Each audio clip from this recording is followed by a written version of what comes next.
उसके दिल में बस एक ही बात चल रही थी कि वह जल्दी से वहां जाकर किसी तरह मामले को शांत कर लेगा और अपने बूढ़े माता पिता को बचा लेगा। एक बेटे का अपनी फैमिली के प्रति जो फर्ज होता है, तरुण बस उसी फर्ज को निभाने के लिए मौत के मुंह में जा रहा था। लेकिन उस बेकसूर नौजवान को क्या पता था कि गली के नुक्कड़ पर मौत एक भयानक जाल बिछाए उसका ही बेसब्री से इंतजार कर रही है।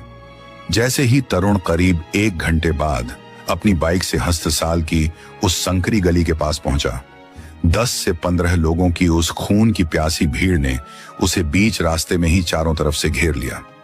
तरुण अभी बाइक से उतरकर कुछ समझ पाता या किसी से बात कर पाता, उससे पहले ही उस पर लोहे की रॉड और भारी क्रिकेट बैट से ताबड़तोड़ जानलेवा वार शुरू हो गए।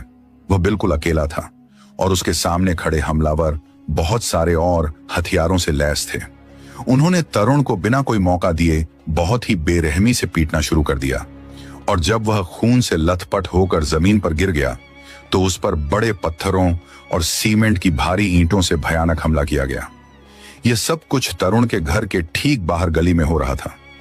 तरुण के पिता मेमराज और उसकी मां सुनीता अपनी आंखों के सामने अपने जवान बेटे को तड़पते और खून में सनते हुए देख रहे थे, लेकिन वह चाहकर भी कुछ नहीं कर पा रहे थे क्योंकि हमलावरों ने उन्हें घर के अंदर कैद करके डरा कर रखा हुआ था। यह दर्दनाक नजारा ऐसा था कि कोई भी पत्थर दिल इंसान खून के आंसू रो पड़े। तरुण असहनीय दर्द से सड़क पर चीख रहा था, लेकिन उस नफरत भरी भीड़ में किसी को भी उस मासूम पर रत्ती भर भी तरस नहीं आया। उन्होंने तरुण को तब तक बिना रुके पीटा जब तक कि वह पूरी तरह से अधमरा नहीं हो गया और उसकी आवाज आनी हमेशा के लिए बंद नहीं हो गई। जो प्यारा बेटा कुछ घंटे पहले ही हंसते खेलते त्योहार मनाने घर से निकला था, वह अब खून से लथपथ एक बेजान शरीर की तरह धूल भरी सड़क पर पड़ा था। इस पूरी घटना ने इंसानियत की सारी हदें पार कर दी थी। कुछ पड़ोसियों ने काफी हिम्मत जुटाकर किसी तरह पुलिस को इस भयानक झगड़े की सूचना दी, लेकिन जब तक पुलिस की गाड़ियां सायरन बजाते हुए वहां पहुंचती, तब तक हमलावर अपना खौफनाक काम करके वहां से भाग चुके थे और तरुण की सांसें धीरे धीरे उखड़ने लगी थीं।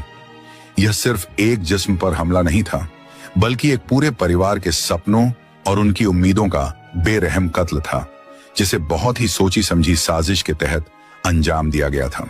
हमलावर जैसे ही अपना काला कारनामा करके वहां से भागने में कामयाब हुए, तरुण के बदहवास घर वालों ने रोते बिलखते हुए किसी तरह दरवाजा खोला और दौड़कर उसके खून से सने शरीर के पास पहुंचे।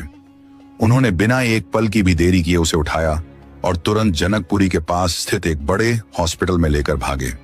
तरुण की हालत शब्दों में बयां